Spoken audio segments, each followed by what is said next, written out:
So I messed up and I kissed another girl, but the second I did, I knew I belonged with you.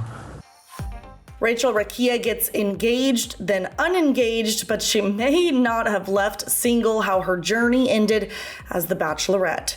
What's up, everybody? I'm your host, Blakely McHugh, and welcome back to another Shared News update. Before we get into this messy, and I mean messy finale, you guys, make sure to hit the subscribe button and ring that bell so you never miss any of our future videos. As Jesse Palmer would likely say, that was one of the most dramatic endings to The Bachelor, The Bachelorette season, mainly for our girl, Rachel Rakia. Now, the first half of the finale focused on Rachel's ending to finding love, but as the audience found out 30 seconds in, it doesn't really go the way everybody thought it would. And I kind of think we all knew this coming, right? Considering the last few trailers that we've seen have kind of showed how the season ends. On top of that, Rachel's stone cold face during part 1 of the season finale. So during Tuesday night's episode, we see Rachel get engaged to Tino, her perfect match, right? How many times have we heard the two of them call each other the perfect match? He tells her that he's gonna love her forever, treat her the way that she deserves, and then they ride off into the sunset on a horse, happily engaged. But it's clear that their happy ending only lasts so long because Rachel reveals, before it's aired, might I add, before we see it all go down, Rachel reveals that Tino cheated on her. Now, I bring that point up because literally The Bachelor has spoiled everything before we actually even get to see it. So now we finally get to see it, right? Rachel tells us what happened, then we get to see what happened. Well, The Bachelor brought back its Bachelor tactic, right, of filming the lead and their final rose contestant breaking up. I mean, we all remember Becca Kufrin and Ari, right? So basically, Tino and Rachel get back together for the cameras where Rachel tries to get answers from him on why he kissed another girl when they were still engaged.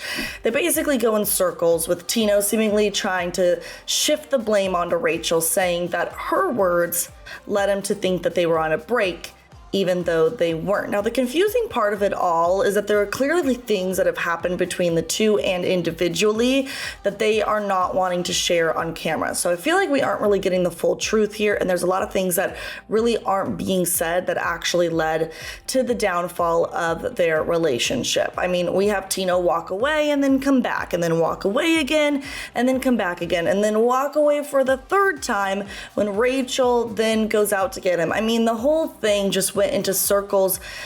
It was really quite annoying, to be honest. Now, it was just all messy. It got even messier when Tino and Rachel come face to face for the live portion of the finale. The crowd actually ends up booing Tino when he walks out, which I'm not really a big fan of. I mean, let's be real here. When you're going through a breakup, you never have an audience. Now people are booing you. Just not a good look, I feel. So anyways, Tino comes out. Basically, Rachel and Tino address the exact same thing that they were already addressing when they got together to film the breakup. And again, we're just going in circles. So there's really not much to recap as to what they said because, again, I feel like kind of nothing was said. Tino did say he was sorry. He said he takes accountability, that it was not Rachel's fault whatsoever. But then he keeps bringing up the things that Rachel said, and Rachel's getting angry because she's like, I feel like you're still trying to shift the blame. So it was just a whole big bag of nothing, if we're being honest. Now, here's where things really took a wild turn. At the end of their conversation, Jesse then tells Rachel that there's someone here, meaning at the finale, that is just demanding to see her, and out pops our guy Avon. I mean, honestly, thank goodness for Avon saving the day, but I did feel like the Bachelor producers and ABC kind of did Tino really dirty here. So basically, Avon says, do you want to come with me? Let's ditch this guy. And Tino is still there, you guys. Rachel gets up and leaves with him, leaving Tino sitting there by himself. Everybody starts clapping, they're booing Tino.